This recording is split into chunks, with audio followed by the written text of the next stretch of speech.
वर्धाईने ठरणाऱ्या उपसा सिंचन योजनेचे या ठिकाणी पाणी आंधळी धरणात आलेले आहे।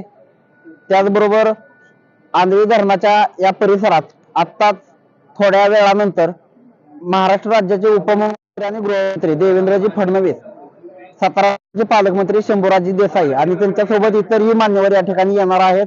त्यानंतर जलपूजनाचा या ठिकाणी कार्यक्रम संपन्न होऊन या ठिकाणी मोठी जलसभा किंवा जाहीर सभा या ठिकाणी संपन्न होणार आहे।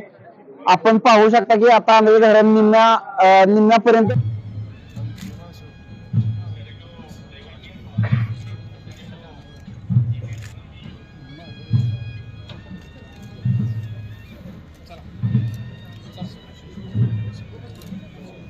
महागणपति स्मरणं च करिष्ये।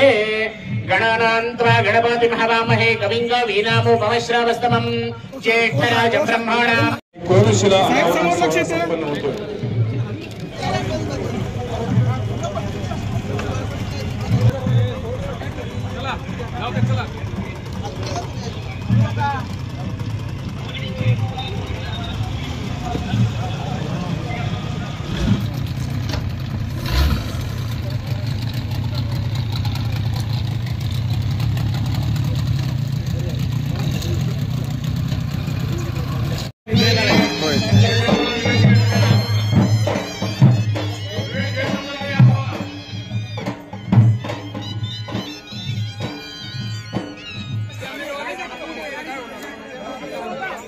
अरे